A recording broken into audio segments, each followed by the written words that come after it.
సంవత్సరాల తరబడి ఎన్ని మందులు వాడినా మీ మోకాల నొప్పులు తగ్గట్లేదా? ప్రాణ పెయిన్ క్లినిక్ లో అత్యాధునిక చికిత్స. Welcome to Suman TV. నేను మీ సుమన్ టీవీ. నాగ్ గ్రహణం అయితే అక్టోబర్ 2 ఉంది. దాంతోపాటు అదే రోజు అమావాస్య కూడా ఉంది.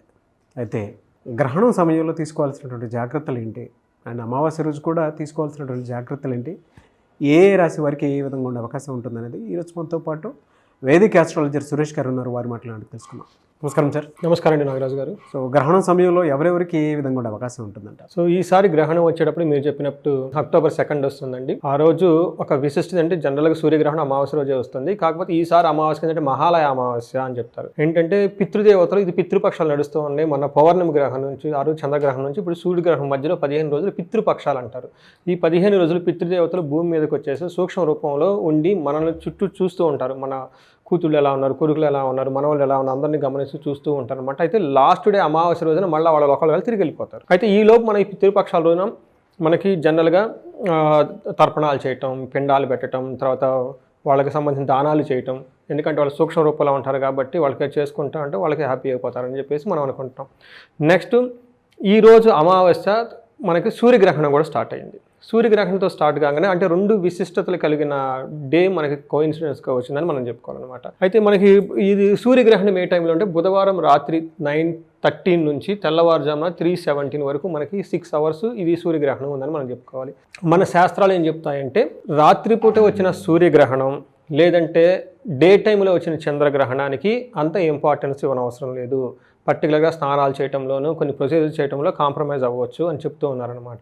ఈ ప్రకారంగా చూసుకుంటే ఇది మనకు కొంచెం కాంప్రమైజ్. ఇండియాలో అంత స్ట్రిక్ట్గా సీరియస్గా తర్వాత సూతకం ఉండేసి చేయనంత అవసరం అయితే లేదు, ఎందుకంటే రాత్రిపూట వచ్చింది కాబట్టి. కానీ మహాలయ అమాపక్షాలతో కలిసి ఉండటంతో దానికి విశిష్టత యాడ్ అయిందని మనం చెప్పుకోవాలన్నమాట. సో దీని ఏంటంటే ఆధ్యాత్మికంగా ఈ గ్రహణాన్ని చాలా విధంగా యూజ్ చేసుకోవచ్చు. సూతకం లేకపోయినా కానీ చాలా వాడుకోవచ్చు. అలానే మహాలయ అమాపక్షాలు ఉన్నాయి కాబట్టి పితృదేవతలు ఉంటారు కాబట్టి వాళ్ళకి దాన ధర్మాలు చేయాలి కాబట్టి అదే టైంలో కూడా ఇది కూడా కలిసి రావడంతో 2 కలిసేసి మనం చేసుకుంటే ఇది చాలా విశిష్టమైన డే అని మనం చెప్పుకోవాలి. అయితే మనం టెక్నికల్గా చూసుకుంటే ఈ అక్టోబర్ 2 గ్రహణం ఎక్కడ ఉంది, ఎలా ఉంది, దానివల్ల మనకి ఎలాంటి చేంజెస్ వస్తాయో మనం తెలుసుకుందాం. ఫస్ట్ ఈ గ్రహణం వచ్చేటప్పుడు మనకి కన్య రాశిలో హస్త నక్షత్రం మీద వస్తుందన్నమాట. సో మనకి ఈ ప్రపంచంగా ఫిజికల్గా చాలా విషయాల్లో ప్రకృతిలో చాలా చేంజెస్ వస్తాయని చెప్తారనమాట. అది ఏ విధంగా వస్తాయంటే ఈ రాశి వచ్చేటప్పటికి భూతత్వ రాశి, అంటే భూమికి సంబంధించిన విషయాల్లో ఎఫెక్ట్ ఉంటుంది. నెంబర్ 2 ఈ రాశి ద్విస్వభావి రాశి, అంటే మంచి చెడు కలిసి లేదంటే దుఃఖం సంతోషం ఇట్లా ఈ టైంని 2 ఎక్స్ట్రీమ్ పాయింట్స్ని టచ్ చేసే రాశి అని చెప్పుకోవాలన్నమాట. అంతేకాకుండా ఇది మనకి హస్త నక్షత్రంలో జరగటం. హస్త నక్షత్రం చంద్రుడికి సంబంధించిన నక్షత్రం. చంద్రుడికి సంబంధించిన విషయాలు కూడా చాలా ఎఫెక్ట్ ఉంటుంది. చంద్రుడికి సంబంధించినటువంటి మైండ్, తర్వాత వచ్చేటప్పటికి మనం తినే ఫుడ్, మదర్, తర్వాత వచ్చేటప్పటికి మనకి డే టు డే వస్తువులు, కూరగాయలు, వెజిటబుల్స్, రైస్, ఇవన్నీ కూడా మనకి మిల్క్, తర్వాత ఇవన్నీ విషయాల్లో కూడా వీటికి సంబంధించిన విషయాల్లో మనకి చాలా ఎక్కువగా ఎఫెక్ట్ ఉంటుంది అని మనకి జ్యోతిష శాస్త్రం ద్వారా మేదిని జ్యోతిషం అనేది మనకు అందులో వివరించబడి ఉంటుంది. మన మహర్షులు చాలా క్లియర్గా చెప్పారు. ఇది ఆ రోజు బుధవారం కూడా రావడంతో బుధవారంగానే మనకి ట్రాన్సాక్షన్, బిజినెస్కి సంబంధించిన పీపుల్. సో బుధుడికి సంబంధించిన విషయాల్లో చాలా అప్స్ అండ్ డౌన్స్ ఉంటాయి. పర్టికులర్గా పత్తికి సంబంధించి ఇత్తడి, రాగి, బంగారం, మినుములు, గోధుమలు, ఇనుము, వీటి ధరల్లో విపరీతంగా పెరిగిపోయే అవకాశం ఎక్కువగా ఉంది. తర్వాత దీని ఎఫెక్ట్ గ్రహణం జరిగిన 2 months 3 months మధ్యలో వీటి అప్స్ అండ్ డౌన్స్ ఎక్కువగా ఉండే అవకాశం ఎక్కువగా ఉంది. తర్వాత ఇది ద్వంద్వ రాశి, ఓకే, కన్య రాశి ఉండటం వల్ల ఏమవుతుందంటే యజమానికి ఎంప్లాయీస్కి ఫైటింగ్ జరిగే అవకాశం ఎక్కువగా ఉంటుంది. అంటే కార్మిక శక్తులు అశాంతిగా ఎక్కువగా ఉండేసి మేనేజ్మెంట్ని సరిగ్గా ముందుకు పోనీ కానీ సిచ్యువేషన్స్ వస్తాయి. సమ్మెలు జరిగే అవకాశం ఎక్కువగా ఉంది. తర్వాత నేర చరిత్ర, క్రైమ్ రేట్ ఎక్కువగా పెరిగే అవకాశం ఎక్కువగా ఉంది. మతపరమైన ఉద్రిక్తలు ఎక్స్ట్రీమ్కి వెళ్ళిపోయే అవకాశం ఎక్కువగా ఉంది. సమాజానికి కొంచెం అన్రెస్ట్ ఉంటుందన్నమాట. ఇది మనసు చంద్రుడికి సంబంధించి కాబట్టి మెంటల్గా ఏదో ఒక రిఫ్లెక్షన్ క్రియేట్ చేసే అవకాశం ఎక్కువగా ఉంది. తర్వాత ఇది యాంటీ సెంటిమెంట్ని క్రియేట్ చేయడం, మతపరమైన అల్లర్లు పెరగవచ్చు. తర్వాత స్టాక్ మార్కెట్లో కూడా అప్స్ అండ్ డౌన్స్ పెరిగే అవకాశం ఎక్కువగా ఉందని మనకి చూపిస్తుంది. నెక్స్ట్ మనం కనుక చూసుకుంటే ఇది భూతత్వానికి సంబంధించిన రాశి కాబట్టి భూమికి సంబంధించిన విషయాల్లో ఎక్కువగా ఉంటాయని చెప్పలేదు. అంటే ఏంటి, వ్యవసాయం, తర్వాత ద్రవ్యోల్బణం, తర్వాత పంట పొలాలకు సంబంధించి దానికి సంబంధించి వరదలు, సవాళ్ళు అవన్నీ వచ్చే అవకాశం ఎక్కువగా ఉందని మనం చెప్పుకోవాలి. తర్వాత ఇది ఆహారం విషయంలోనూ జీవన వ్యయాలకు సంబంధించి ఆపరేషనల్ కాస్ట్ పెరగటము, తర్వాత భూకంపాలు వచ్చే అవకాశం ఎక్కువగా ఉంది. మైనింగ్ గనులకు సంబంధించి వాటిలో కొంచెం యాక్సిడెంట్లు అయ్యే అవకాశం ఎక్కువగా ఉంది. వీటికి సంబంధించిన విషయాల్లో ఇది చాలా ఇంబ్యాలెన్స్ చూపిస్తుందని చెప్పాలన్నమాట. అయితే హస్త నక్షత్రం చంద్రుడికి సంబంధించిన నక్షత్రం కాబట్టి చంద్రుడు మనకి జీవకారకుడు కాబట్టి బియ్యానికి సంబంధించిన విషయాల్లో, పాలకు సంబంధించిన విషయాల్లో, వెండి, తర్వాత విలేజెస్కి సంబంధించి ఇట్లాంటి మనకి కిరాణా షాపులు, ఫుడ్ ఐటమ్కి సంబంధించిన వాటిలో కూడాను చాలా అప్స్ అండ్ డౌన్స్ గురయ్యే అవకాశం చాలా ఎక్కువగా ఉందని చెప్పేసి మన జ్యోతిష శాస్త్రంలో చెప్పబడింది. సరే, ఏ దేశంలో ఏ విధంగా ఉంటుందండి దీని ప్రభావం? మీరు చెప్పినట్లు ఇది రాజకీయంగా, భౌగోళికంగా చాలా ఇంపాక్ట్ చూపిస్తుందండి. మన గనక అమెరికా కంటే చూసుకుంటే ఈ గ్రహణం యొక్క ఇంపాక్ట్ ఎలా ఉంటుందంటే మనకి 10th హౌస్ యాక్టివేట్ అవుతుందండి. 10th హౌస్ రాగానే మనకి ప్రొఫెషన్ రిలేటెడ్, తర్వాత రాజ్యాధికారికి రిలేటెడ్, అధికారానికి, పవర్కు, స్టామినాకి సంబంధించిన, రాజకీయాలకు సంబంధించిన హౌస్ అనమాట.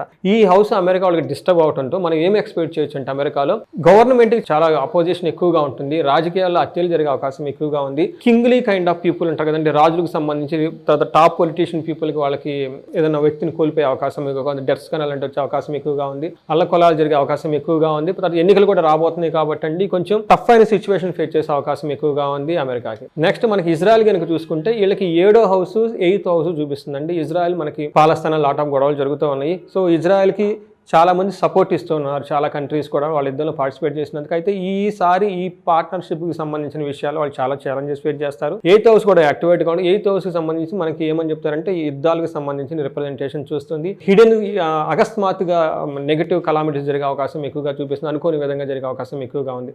ఈ ప్రకారంగా చూస్తుంటే వాళ్ళకి సైనికులకు సంబంధించిన ఖర్చులు విపరీతంగా పెరిగే అవకాశం ఎక్కువ ఉంది. ఆకస్మిక దాడులు జరిగే అవకాశం ఎక్కువగా ఉంది. సో శత్రువులు, కుట్రలు, విధ్వంసం, యుద్ధం ఇవన్నీ జరిగే ఈ ఫేస్ చేసేది ఇజ్రాయెల్ ఫేస్ చేసే సిచ్యువేషన్ మనకి ఎక్కువగా కనిపిస్తుంది. నెక్స్ట్ మనకి రష్యాని కనుక చూసుకుంటే వీళ్ళకి very interestingly 1st house 8th house dominate చేస్తుంది.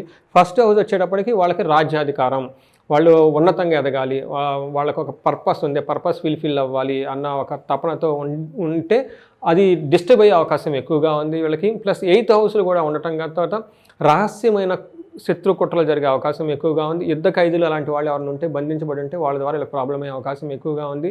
కీర్తి నష్టం, తర్వాత ఇవన్నీ జరిగే అవకాశాలు ఎక్కువగా ఉందని మనకి చెప్పుకోవాలి. యుద్ధానికి సంబంధించిన ఆంక్షలు ఇంకా ఎక్కువై వీళ్ళు సఫోకేట్ అయ్యే అవకాశం ఎక్కువగా ఉంది. నెక్స్ట్ యుక్రెయిన్ కనుక మనం చూసుకుంటే వీళ్ళకి 10th హౌస్ని చూపిస్తుందండి. 10th హౌస్ వచ్చేప్పుడు మనకి గవర్నమెంట్ రిప్రజెంటేషన్ చేస్తుంది. సో వీళ్ళకి గవర్నమెంటేషన్ ప్రాబ్లం ప్లస్ 9th హౌస్ కూడా ప్రాబ్లమాటిక్గా ఉండటం వల్ల 9th హౌస్ వచ్చేటప్పుడు వీళ్ళకి హైయర్ ఎడ్యుకేషన్, తర్వాత మనకి తెలుసు యుక్రెయిన్లో చాలా MBBS కాలేజెస్ ఇవన్నీ డిస్టర్బ్ అయిపోయి అది కంటిన్యూ అవుతూ ఉంటుంది 3 to 6 months టైం ఈ గ్రహణం ఎఫెక్ట్ ద్వారా. అంతేకాకుండా వీళ్ళకి 10th హౌస్లో గవర్నమెంట్లో చాలా అన్సర్టినిటీ ఉండి, చాలా అపోజిషన్ ఎదురయ్యి ఎలాంటి ఇనిషియేషన్ డెవలప్మెంట్ యాక్టివిటీ చేయలేని విధంగా తయారయ్యే అవకాశం ఎక్కువగా ఉంది. యుద్ధలో అంతరాయం చేస్తుంది. ప్రభుత్వానికి సవాళ్లు, పెరిగిపోయిన ఖర్చులు, విదేశీ వాణిజ్యం కూడా బాగా దెబ్బతినే అవకాశం వీళ్ళకి ఎక్కువగా ఉంది. నెక్స్ట్ మనకి కెనడా కనుక చూసుకుంటే వీళ్ళకి 7th హౌస్ 4th హౌస్ బాగా ఎఫెక్ట్ అయిపోతుందని చెప్పండి. అంటే కెనడా ఒకటికి వచ్చేటప్పటికి ఆ కంట్రీస్తో, వేరే కంట్రీస్తో సత్సంబాలు మెయింటైన్ చేయడంలో విఫలమవుతుంది, చాలా క్రిటిసిజం ఫేస్ చేసే అవకాశం ఉంది. 4th హౌస్ వచ్చేటప్పటికి కంఫర్టబుల్గా ఉండే అవకాశం వాళ్ళకి ఆ కంట్రీస్లో చాలా తక్కువ ఉందని చెప్పాలన్నమాట. ఒక మాట చెప్పాలంటే వీళ్ళకి హౌసింగ్ రిలేటెడ్ ఇంపాక్ట్ చాలా ఎక్కువగా ఉంటుంది, ట్యాక్స్లు ఎక్కువగా ఉంటాయి. తర్వాత వాహనాలకు సంబంధించిన విక్రయాలు ఆ కంట్రీలో వచ్చేటప్పుడు లగ్జరీకి సంబంధించిన గూడ్స్లు, సుఖాన్ని ఇచ్చే గూడ్స్లు అవన్నీ చాలా తగ్గిపోయే అవకాశం ఎక్కువగా ఉంది. తర్వాత వాళ్ళు ఎక్స్టర్నల్ విదేశాలకు సంబంధించిన ఏమైనా బిజినెస్లు కానీ, తర్వాత ఎక్స్పాన్షన్ కనుక గ్రోత్ ప్లాన్ చేసుకుంటే అవి కూడా వాళ్ళకి దెబ్బతినే అవకాశం ఎక్కువగా ఉంది కెనడా వాళ్ళకి. సో మనకి ఇండియాలో కనుక చూసుకుంటే ఇది 5th హౌస్ 3rd హౌస్ ఎక్కువ ఇంపాక్ట్ చూపిస్తుందండి. మనకి 3rd హౌస్ వచ్చేటప్పటికి చిన్నపిల్లలకు సంబంధించి, లేడీకి సంబంధించి, సినిమాలకు సంబంధించి, వినోద రంగం, నెక్స్ట్ వచ్చేటప్పటికి పోస్టల్, స్మాల్ ట్రావెల్స్, ఇలాంటి వాటికి సంబంధించిన విషయాల్లో వీళ్ళకి చాలా ఎఫెక్ట్ అయ్యే అవకాశం ఎక్కువగా ఉంది. 5th హౌస్ ఉండటం వల్ల చిన్నపిల్లలకు సంబంధించిన విషయాల్లో, తర్వాత ఎక్కువగా మార్కెట్ ఇబ్బంది కలిగే అవకాశం ఎక్కువగా ఉంది. ప్లస్ వీళ్ళకి స్టాక్ మార్కెట్ కూడాను కొంచెం మందకొండంగా ఉండేసి అప్స్ అండ్ డౌన్స్ ఎక్కువ ఫేస్ చేసే అవకాశం ఎక్కువగా ఉంది. ఈ విధంగా మనం చూసుకుంటే ఇండియాలో వచ్చేటప్పటికి ఈ విషయాలు ఎక్కువగా మనకి సెన్సిటివ్గా ఉందని మనం చెప్పవచ్చు అనమాట. టోటల్గా మనకి గ్రహణం వచ్చేటప్పటికి అది ఎక్కడ ఏ ఫామ్లో జరిగినా కానీ చాలా శక్తివంతమైంది. ఇది ఆర్థికంగాను, తర్వాత పర్సనల్ లైఫ్లోను, తర్వాత రాజకీయాలంగా, తర్వాత ఎన్విరాన్మెంట్ పరంగా చాలా ఇంపాక్ట్ చూపిస్తుందని చెప్పేసి మనకి స్క్రిప్చర్స్లో బాగా రాస్తున్నారు. ఈసారి ఇది వచ్చేటప్పటికి హస్త నక్షత్రంలో జరుగుతుంది. హస్త హస్తా నక్షత్రంలో జన్మించిన వ్యక్తులు చాలా చాలా కేర్ఫుల్గా ఉండాలి. వీళ్ళు పర్టికులర్గా ఫస్ట్ 90 days వీళ్ళకి చాలా కేర్ఫుల్గా ఉండాలి. ప్రమాదాలు జరిగే అవకాశం ఎక్కువగా ఉంది, వ్యాధుల నుంచి పడే అవకాశం కూడా ఎక్కువగా ఉంది. ఇది వచ్చేటప్పటికి మనకి సర్వతోభద్ర చక్ర అంటారు. ఇది మోస్ట్ పవర్ఫుల్ అనమాట. ఇది జ్యోతిష శాస్త్రానికి పుట్టక ముందే ఈ చార్ట్ ఉంది, సర్వతోభద్ర చక్రం ఉందని. అలానే ఈ చక్రం గురించి పార్వతీదేవికి శివుడు చెప్పాడని చెప్పేసి మనకి పురాణాలు చెప్పు ఉన్నాయండి. పురాతన మనకి జ్యోతిష శాస్త్ర గ్రంథాలు కూడా చెప్పున్నాయి అనమాట. మీరు గమనించారంటే ఈ రాశి వాళ్ళకి ఈ గ్రహణం వచ్చేటప్పటికి మనకి కర్కాటక రాశి, మేషరాశి, వృశ్చిక రాశి వాళ్ళకి చాలా బాగుంటుంది. వాళ్ళకి ఒక రకంగా మంచి చేస్తుందని చెప్పుకోవాలన్నమాట. అయితే సింహరాశి, మీనరాశి, మకర రాశి వీళ్ళకి మోడరేట్ గుడ్గా ఉంది. చెడైతే చేయదు, కానీ అంత పెద్ద మంచి కూడా చేయదు, ఒక మోడరేట్ యావరేట్గా ఉందని చెప్పుకోవాలి. అయితే కొన్ని రాశులు వాళ్ళకి మాత్రం ఎఫెక్ట్ బాగా ఎక్కువ పడుతుంది. పర్టికులర్గా కన్య రాశి వాళ్ళకి, ఎందుకంటే ఆ రాశిలోనే మనకి గ్రహణం జరుగుతుంది కాబట్టి హస్తా నక్షత్రం వాళ్ళకి ఇంకా చాలా కేర్ఫుల్గా ఉండాలి. నెక్స్ట్ మిథున రాశి, తర్వాత వృషభ రాశి, కుంభరాశి, ధనస్సు రాశి, తులారాశి, ఈ 6 నక్షత్రాలు వాళ్ళకి దీని ఇంపాక్ట్ చాలా ఎక్కువగా ఉంటుందని మనం చెప్పుకోవాలి. ఇది కాకుండా మనకి సర్వతోభద్ర చక్రం కనుక మనం చూసుకుంటే, మీరు అక్కడ పైన రెడ్ కలర్ మార్క్ చేస్తుందండి రాహు అని. అక్కడ ఉత్తరాభాద్ర నక్షత్రం, దానికి స్ట్రైట్ కింద డౌన్లో హస్తా నక్షత్రం జరుగుతుందండి. హస్తా నక్షత్రంలో ఈ గ్రహణం జరుగుతుంది. దానికి కరెక్ట్గా ఆపోజిట్లో ఉత్తరాభాద్ర నక్షత్రం ఉంది. అంతేకాకుండా మనకి ఇటు పక్కన యారోగా ఆరుద్ర నక్షత్రము, అటు పక్కన పూర్వాషాఢ నక్షత్రం, ఈ 4 నక్షత్రాలు మృత్యు నక్షత్రాల్లో కూడుకొని ఉన్ని చాలా టఫ్ అయిన సిచ్యువేషన్ ఫేస్ చేసే అవకాశం చాలా ఎక్కువగా ఉంది. వాళ్ళు చాలా కేర్ఫుల్గా ఉండాలి ఆ నక్షత్రాలు. బట్ ఆ నక్షత్రాలు ఏ రాశిలో ఉన్నాయి ఆ రాశిలో అంత వాళ్ళు కూడాను వీళ్ళకి ఖచ్చితంగా మనకి సూతకం ఎక్కువగా ఉంటుంది, ట్రబుల్ చేసే అవకాశం ఎక్కువగా ఉంటుంది. వాళ్ళు చాలా కేర్ఫుల్గా ఉండాలి. అట్లీస్ట్ 3 to 6 months దాని ఇంపాక్ట్ ఎక్కువగా ఉంటుంది. ఎవరైనా సరే అంటే దీనికి రెమెడీ కావాలి అనుకున్నటువంటి వాళ్ళు నక్షత్రాల ప్రకారం ఈ విధంగా ఉంటుంది. సో ఇప్పుడు దాకా మనం చెప్పుకున్నట్లుగా వీళ్ళకి కొన్ని రాశులు, కొన్ని నక్షత్రాల మీద తీవ్ర ప్రభావం ఉంటుంది. వీళ్ళకి వచ్చేటప్పటికి మనకి ఏం చెప్తారంటే, ఏ నక్షత్రంలో అయితే గ్రహణం చోటు చేసుకుందో అలాంటి వాళ్ళకి పీడ కలుగుతుంది అని చెప్పేసి మనకు చెప్తారు. అంటే వాళ్ళకి ఎందుకు ఆ నక్షత్రంలో పుట్టునో అతను శాంతి చేసుకోకపోతే లేనిచో పీడ కలుగును అని చెప్తారు. పీడ అంటే ఏంటంటే బాధ కలుగుతుంది. అదే బాధ మనకు అది కదా, ఫైనాన్స్ అయ్యవచ్చు, మెంటల్గా ఉండొచ్చు, ఇంకోటి ఏదో విధంగా డిస్టర్బెన్స్ వచ్చే ఉండొచ్చు. అందుకని చెప్పేసి ఎక్కడ చెప్పారంటే చంద్రోదయము, పృథ్వీ చంద్రోదయము, విష్ణు ధర్మం అనే ఈ 2 గ్రంథాలు వీటి గురించి వివరించడం జరిగిందండి. ఈ గ్రంథాల ఆధారంగా మనకేం చెప్తున్నారండి, వెరీ సింపుల్గా ఆ రోజు మనం కొంచెం సెన్సిటివ్గా ఉండి చక్కగా డివోషనల్గా ఉండి ఆ గ్రహానికి సంబంధించిన నియమన లిస్ట్ని ఫాలో అవుతే ఈ పీడ వాళ్ళకు ఉండదు అని చెప్తున్నారు. సో మనకేంటంటే మన రొటీన్ వర్క్లోంచి కొంచెం డీవియేట్ అయ్యి కొంచెం అలర్ట్గా ఉండి ఇప్పుడు మనం చెప్పుకోబోయే పాయింట్స్ కనుక వాళ్ళు ఫాలో అయిపోతే ఆ సూతకం నుంచి విముక్తి అవుతారు. వాళ్ళకి ఈ ప్రాబ్లం జరిగే అవకాశం ఎక్కువ ఉండదన్న ఉద్దేశంతో మనం ఇది చెప్పుకుంటున్నామండి. ఇందులో మనకి చాలా విషయాలు చెప్పారండి. ముందు రత్నసాగరం అని చెప్పేసి ఒక యాన్షియంట్ స్క్రిప్చర్ ఉందండి. అందులో వాళ్ళు ఏం చేస్తారంటే గ్రహణ కాలములందు మంత్రోపదేశం పొందుకోవచ్చు. ఇప్పటిదాకా కనుక మీరు ఏదైనా మంత్రం గురువు ద్వారా ఇచ్చిన మంత్రం కనుక లేకపోతే ఆ గ్రహణం టైంలో కనుక మీరు మంత్రం కనుక తీసుకోగలిగితే మీకు ఇచ్చిన గురువుల దగ్గర ఆ గ్రహణ టైంలో ఈ మంత్రం కనుక చాంట్ చేస్తే ఆ మంత్రం వాళ్ళకి సిద్ధించేసి ఆ మంత్రం వాళ్ళ సొంతం అయిపోయేది. అక్కడి నుంచి వాళ్ళకి ఆ మంత్ర బలం చేత వాళ్ళు అనుకున్న పనులన్నీ చేయగలుగుతారు. ఇది ఒక మంచి ఉద్దేశం అంట. అయితే కొంతమంది ఆ రోజు మిస్ అవుతారు. నెక్స్ట్ డే అంటే మళ్ళీ అలా 7 రోజుల వరకు 1 week వరకు దానికి రిలాక్సేషన్ ఇచ్చారు. ఇది ఒక పుణ్యకాలం, మంచి కాలం అని చెప్పుకోవాలి ఆధ్యాత్మికంగా ఎదగటానికి. ఇది వాళ్ళు సద్వినియోగం చేసుకోవాలని మనం కోరుకుంటున్నామండి. ఇది కాకుండా మనకి జన్మతారలో అనుజన్మతారలో గ్రహణాన్ని పట్టినతో రుద్రాభిషేకం చేయాలి. పర్టికులర్గా మన కన్య ఇందాక చెప్పుకున్న నక్షత్రాలు హస్తా నక్షత్రము, తర్వాత పూర్వాషాఢ నక్షత్రం, ఈ నక్షత్రాలు ఎవరైతే ఉన్నారో వాళ్ళకి మనకి ఏం చెప్పాలంటే ఏకాదశి రుద్రాభిషేకం, ఇంకా మహాన్యాస పొరక ఏకాదశి రుద్రాభిషేకం కనుక చేయించుకొని జపాలు కనుక చేయించుకోగలిగితే, తర్వాత గ్రహాలకు అభిషేకం కనుక మనం చేయగలిగితే, జపం చేసి అభిషేకం కనుక మనం చేయగలిగితే వాళ్ళకి అది సూతకం అంతా పోయేసి ఆ ప్రాబ్లమ్స్ అన్ని పోతున్నాయి అని చెప్పేసి చెప్తున్నారు. ఇది మనకి పెద్ద కాస్ట్ కూడా కాదండి. ఇది ఏ గుడికి వెళ్ళినా కానీ వెంటనే చేసేస్తారండి. లేదంటే మనం కనెక్ట్ అయినా కానీ మనమైనా రైట్ వేలో మహాన్యా, ఎందుకంటే నాకు కొన్నిసార్లు ఫోన్ కాల్స్ వస్తూ ఉంటాయి. మా విలేజ్లో టెంపుల్ ఉంది కానండి, ఈ మనం చెప్పిన రుద్రాభిషేకం చేయరు, మా ఊళ్ళో లేదంటే పక్కకి వెళ్ళాలి, మీరే చేయించుకోగలుగుతారు. అట్లాంటి వాళ్ళు కూడాను మనకి కనెక్ట్ అయితే మనం వాళ్ళకి హెల్ప్ చేయొచ్చు. దాన్ని తర్వాత ఏం చేస్తారంటే మనం ఇందాక చెప్పుకున్న నక్షత్రాలు కానీ రాసులు కానీ ఒక చిన్న ప్రొసీజర్ కూడా చేయాలి. ఇది మనకి అద్భుత సాగరము భార్గవుడు రచించిన ఒక గ్రంథంలో చెప్పబడింది. వీళ్ళు ఏం చెప్తారంటే అది సర్పదోషం, అంటే రాహుకేతులు సర్పాలు కాబట్టి మనం ఆ రోజు ఎండితో చేసిన ఒక సర్పాన్ని గనక దానం చేయగలిగితే ఆ దోషం అంతా పోతుంది అని చెప్తారు. అంటే వెండితో అంటే పెద్ద పెద్దది ఏం అవసరం లేదండి. మనకు షాపుల్లో దొరుకుతుంది 300, 400, 500కి ఒక చిన్న స్నేక్ లాగా రింగ్ లాంటి దొరికేస్తుంది. ఒక మంచి వ్యక్తికి ఎవరిని తీసుకొచ్చేసి వాళ్ళకి బియ్యంలో కానీ అందులో కానీ పెట్టేసి వాళ్ళకి దానం కనుక చేస్తే ఆ దోషం అంతా పోతుందని చెప్తూ ఉన్నారనమాట. అలానే చంద్రగ్రహణం అయితేనేమో వెండితో చేయాలి. ఇప్పుడు సూర్యగ్రహణం జరుగుతుంది కాబట్టి బంగారంతో చేయాలని చెప్తారు. అంటే బంగారంతో కూడా జస్ట్ చిన్న బటన్ అంత స్మాల్ దొరుకుతాయండి. అవి మీకు హార్డ్లీ ఒక 500-600,000కే దొరికేస్తాయి అనమాట. అలాంటి వాటిని కనుక మీరు దానం చేయగలిగినా కానీ ఈ దోషం అంతా పోతుందని చెప్పేసి మనకి అద్భుత సాగరం అన్న గ్రంథాలు వివరించడం జరిగింది. నెక్స్ట్ మనకి ఇంకొకసారి ఏం చెప్తారంటే, ఇప్పటిదాకా మనకి గ్రహణం అయిపోయిన తర్వాత ఏం చేయాలని చెప్పుకున్నాను అనమాట. అయితే ఇంకోసారి మనకేం చెప్తారంటే, శ్రద్ధలు కూడా చేస్తారు కొంతమంది. ఈ గ్రహణం టైంలో పితృదేవతలకి, పెద్దవాళ్ళకి, మనం ఇందాక కూడా అనుకున్నాం మహాలయ అమావాస్య కూడా వస్తుంది, రెండు కలిసి వస్తుంది. అంటే ఒక పక్క మనం శ్రద్ధ చేసుకుంటాము, మహాలయ పక్షాలు కాబట్టి గ్రహణం కూడా చేసుకుంటాం. కాబట్టి ఈ రెండింటికి సంబంధించిన విషయాల్లో మన గ్రంథాలు ఏం చెప్పారో చూద్దాం. గ్రహణం కనుక శ్రద్ధా విషయాల్లో మనకి మహాభారతంలో ఒక స్టేట్మెంట్ ఉంటుంది. మహాభారతంలో ఏం చెప్తారు, రాహుగ్రస్త గ్రహణం అయిన సమయంలో, అంటే గ్రహణ టైంలో పితృదేవతలకు శ్రద్ధ చెయ్యాలి. అలా చెయ్యలేని వాడు బురదలోని గొడ్డు వలె పతితుడు అయిపోతాడంట. ఒక గొడ్డులాగా మనకు సంబంధం ఏముంది అన్నట్లు మనం అందులో చెప్తూ ఉంటారు మహాభారతంలో. అందులోనే మనకి ఇంకొక దాంట్లో కూడా ఏం చెప్తారంటే, ఎలా శ్రద్ధ పెట్టాలో కూడా చెప్పారనమాట. కడిగిన బియ్యంతో పెట్టాలా లేదంటే పిండితో పెట్టాలని కూడా విషయాలు మనం అందులో డిస్కస్ చేస్తారు. ఇంకెందుకు కాకుండా ఏం చెప్పారంటే, మనకి ఈ గ్రహణ టైంలో గనక మనం భోజనం చేయకూడదు.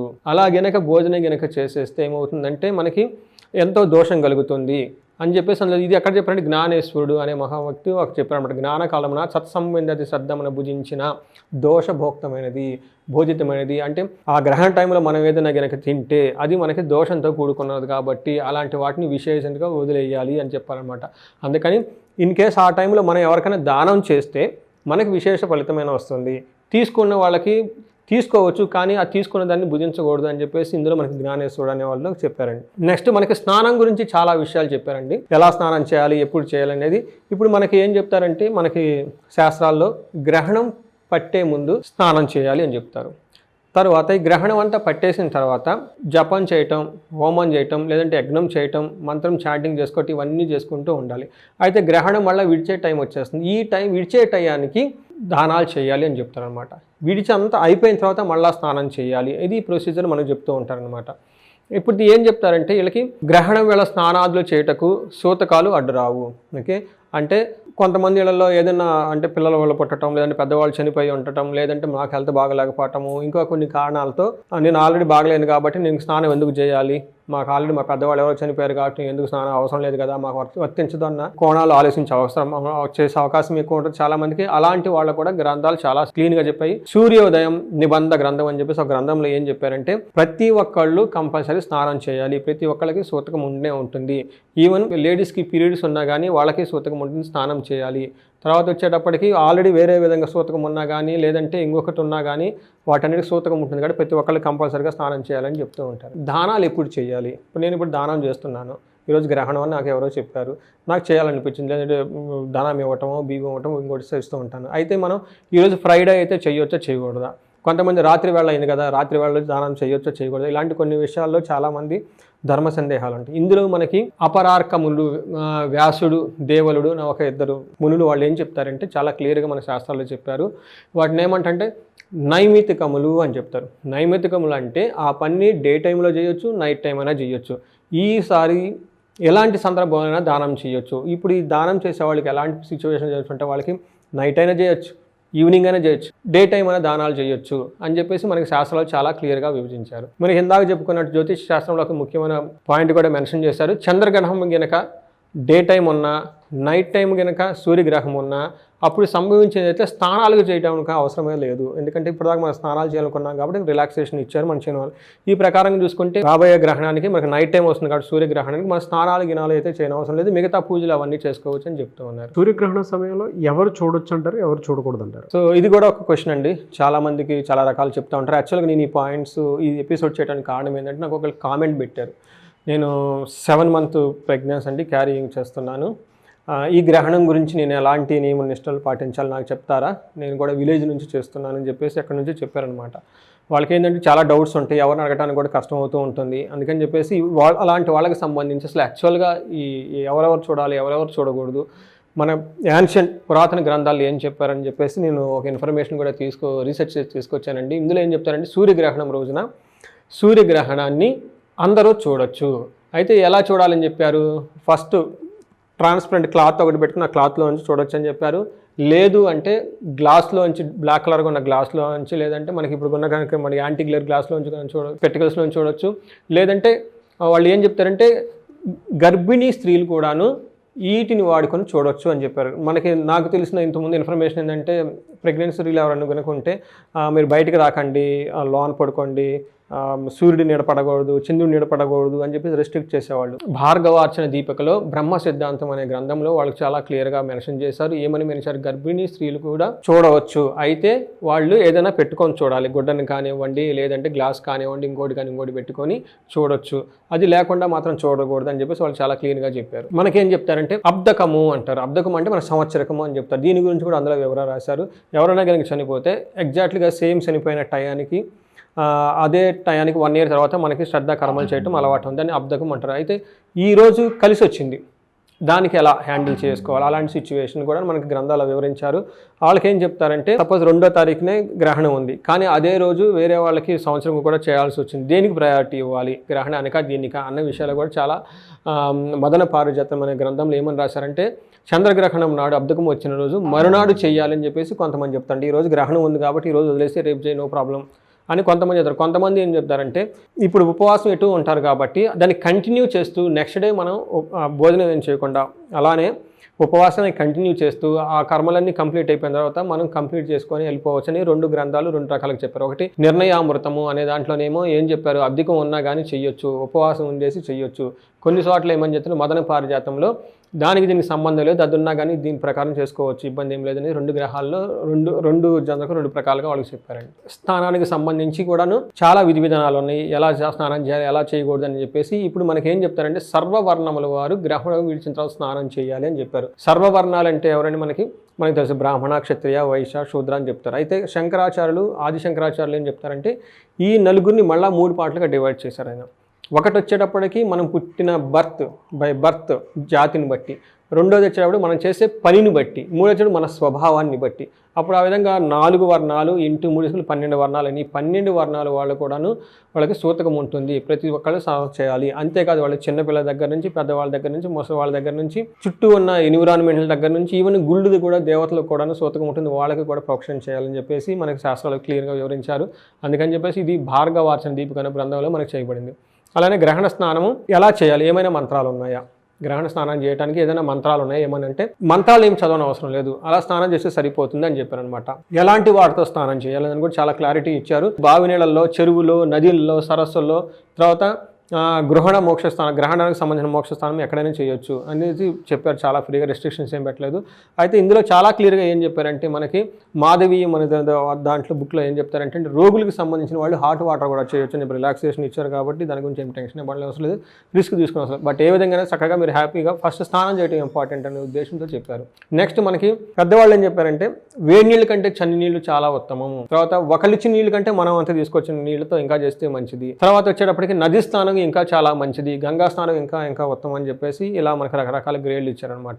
అంతేకాకుండా మనకేం చెప్పారంటే సూర్యుడు కనుక మనకి గంగాలో కనుక స్నానం చేసిన, ప్రయాగలో స్నానం చేసిన, పుష్కర క్షేత్రంలో స్నానం చేసిన, కురుక్షేత్రం మందు స్నానం చేసిన మహాపుణ్యం ఇచ్చిందని చెప్పేసి కొన్ని సెలెక్టెడ్ ప్లేస్లో కనుక స్నానం చేస్తే చాలా ఉత్తమం అని చెప్పేసి మెన్షన్ చేశారు. సర్వపోపాలు పోగొట్టుకుంటారు. స్నానం చేయలేని వాడు ఏం చేయమని చెప్పారంటే నేను స్నానం చేయడం కుదరదు, ట్రావెల్లో ఉన్నాను, ఎక్కడో ఉన్నాను, ఏంటండి అని కనుక వెళ్తే అట్లీస్ట్ మనం స్మరించుకోవాలంట, గ్రహణం జరుగుతుంది, నేను స్నానం చేయలేకపోయానే అని చెప్పేసి ఆ నదుల పేరుని గట్రా స్మరించుకున్నా కానీ మనకు చక్కటి ఫలితం వచ్చేస్తుంది అని చెప్పేసి అంటారు. అట్లీస్ట్ మనకు చేయపని వేరే వాళ్ళు ఎవరైనా చేస్తున్నా వాళ్ళని ఎంకరేజ్మెంట్ చేసినా కానీ మనకు ఆ పుణ్యం వస్తుందని చెప్పేసి మనకు చెప్తూ ఉంటారు. ఇది వచ్చేటప్పటికి మనకి మార్కండేయ పురాణంలో చాలా విధంగా చెప్పారు కొన్ని విషయాలు. ఈ ప్రకారంగా అందరు కనుక మనం చాలా సింపుల్గా స్నానం చేసుకొని ముందు, ఆ తర్వాత మధ్యలో పూజ చేసుకుని, ఆ తర్వాత కనుక మళ్ళీ మనకు చక్కగా స్నానం చేసినా కనుక చాలా మంచిది. మనకి ఏం చెప్తారంటే ఈ భూమి మీద ఉన్న ప్రతి నీరు గంగా నదితో సమానం అంట, గంగా జలంతో సమానం అంట ఈ గ్రహణం టైంలో. అలానే ప్రతి చోట మనం గనక కొన్ని చోట్ల మనకి కొన్ని లొకేషన్స్తో దానం చేస్తే చాలా ఉత్తమమైన ఫలితాలు వస్తాయంట. ఈ భూమి మీద మనకి ఏం చెప్తారంటే కురుక్షేత్రం అనే ప్లేస్లో కనుక దానం చేయగలిగితే అది బెస్ట్ ప్లేస్ అంట దానం చేయడానికి. అయితే ఈ గ్రహణ టైంలో ప్రతి ప్లేసు కురుక్షేత్రంతో సమానం అంట. మంచి వాళ్ళకి కనుక దానం చేయగలిగితే డైరెక్ట్ వ్యాస మహర్షిగా మనకి దానం చేసినంత పుణ్యం అంట. అంటే మీ లొకాలిటీలో మీకు దగ్గరలో ఎవరైనా సాత్వికంగా మంచి వ్యక్తి ఎవరైనా ఉన్నా కానీ అలాంటి వాడికి కనుక మీరు కనుక వెళ్ళి దానం చేయగలిగితే అది డైరెక్ట్ సాక్షాత్తు మనకి వ్యాస మహర్షికి దానం చేసినట్లనే చెప్తారనమాట. ఇంత విశిష్టత కలిగిన ఈ డేట్ని 2వ తారీఖుని ప్రతి ఒక్కళ్ళు ఎంతో కొంత ఒక ఆధ్యాత్మికంగా గడిపి దానాలు చేయగలిగి శుభ్రంగా స్నానాలు చేయగలిగితే వాళ్ళకి ఎలాంటి సూతకం లేకుండా ఎలాంటి ప్రాబ్లమ్స్ లేకుండా ఉండాలని చెప్పేసి మనం కోరుకుందామండి. ఫ్యాంటాస్టిక్ అండ్ రెమెడీస్ చేయించుకోవాలి అనుకున్నటువంటి వాళ్ళు చాలా మంది ఉన్నారు.